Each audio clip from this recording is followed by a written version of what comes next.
बंधुओं, कुछ पास्टर पादरियाँ ऐसे हैं आज के समय जो बहरूपिया बाबा बन चुके हैं।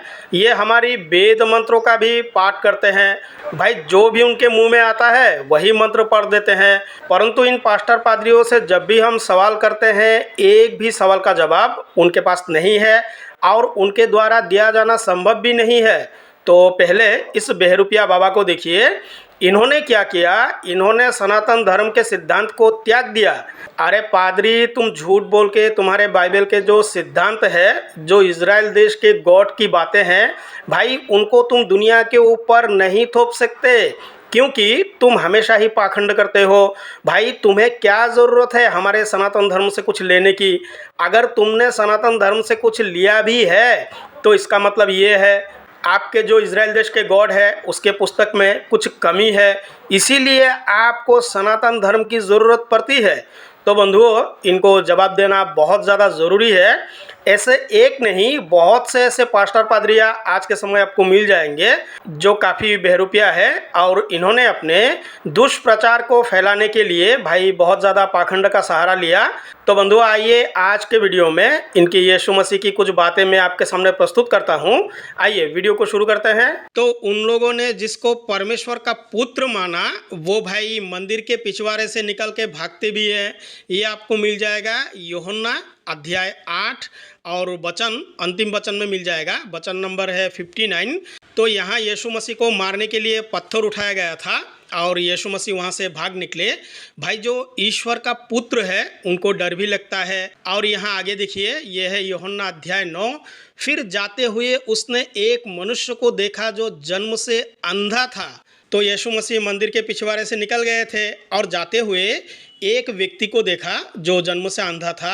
और उसके चेले ने उससे पूछा, हे रब्बी, किसने पाप किया था कि वो अंधा पैदा हुआ, इस मनुष्य ने या उसके माता पिता ने? परंतु यीशु मसीह क्या उत्तर देते हैं यहाँ? यीशु ने उत्तर दिया कि ना तो उसने पाप किया था और ना उसकी पिता माता ने, परंतु ये इसीलिए हुआ कि परमेश्वर के काम उस पर प्रकट हो। भाई यीशु मसीह से कुछ करवाने के लिए यहोवा परमेश्वर क्या करते हैं?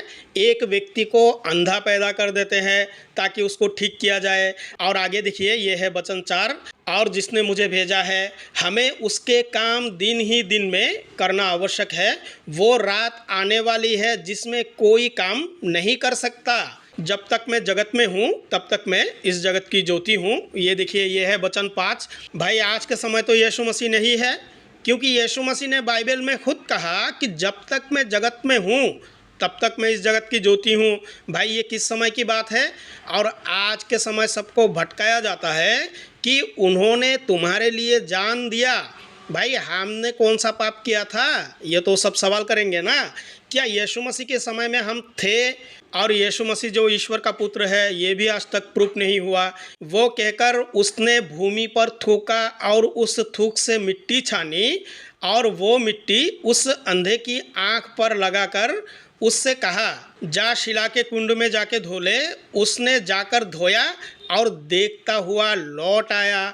ज़रा विचार कीजिए, जो जन्म से अंधा है, जिस व्यक्ति की आँख नहीं है, जन्म से वो अंधा है, भाई कोई मेडिकल साइंस भी उसको ठीक नहीं कर पाया। तो यीशु मसीह ने क्या किया? थूक के मिट्टी छानी और उस अंधे की आँख पे लगा दी। तो भाई आज के समय जो अपने आप को प्रोफिट कहते हैं, आज के समय जो यीशु मसीह को मानने वाले इतने पास्टर पादरियाँ इतने दावा करते हैं, भाई मरे हुए को भी जिंदा कर देते हैं। तो ऐसे नेत्रहीन व्यक्ति हमारे समाज में बहुत है। भाई उनको ठीक कर दो अगर बाइबल का परमेश्वर इतना ही सही है तो। परंतु बंधुओं, मैंने आज तक इतने पास्टर पादरियों से ये सवाल किया कि बिना पुरुषों से ही यीशु मसीह की माता कैसे गर्भवती हो गई? एक भी ऐसा पास्टर पादरी नहीं हुआ जो इस बात को क्लियर करे। भाई मेरे सवाल का जवाब दे। तब पड़ोसी और जिन्होंने पहले उसे भीख मांगते हुए देखा था कहने लगा, क्या वो वही है जो बैठा भीख मांगता था?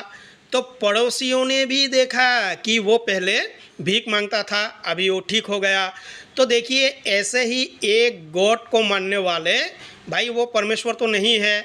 आज के समय देखिए, इन बातों को प्रूव किया जाना संभव नहीं है। इसीलिए कुछ पास्टर पादरियाँ ऐसा करते हैं कि भाई मैं पहले सनातनी था, अब मैं ईसाई बन गया हूँ। परंतु कोई भी ऐसा एक पास्टर पादरी नहीं हुआ जो भाई तर्क पूर्वक हमें जवाब दे। ये बार बार यही कहते हैं कि हमारे जो भगवान श्री कृष्ण है और यीशु मसीह के जो वचन है वो एक है।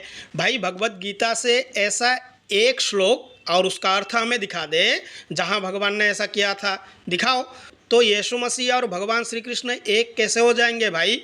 ये तो आपको अच्छी तरह से विचार करना चाहिए ना।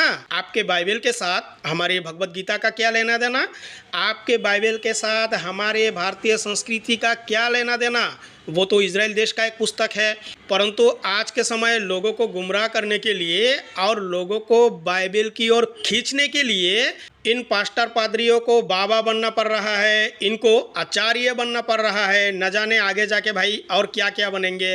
तो मैं सबसे यही कहता हूँ भाई पास्टर पादरियों, ऐसा है देखो, तुम अच्छी तरह से इस पुस्तक को लोगों के सामने प्रस्तुत करो, नहीं तो मैं कर दूंगा और मैं कर ही रहा हूँ, ठीक है ना।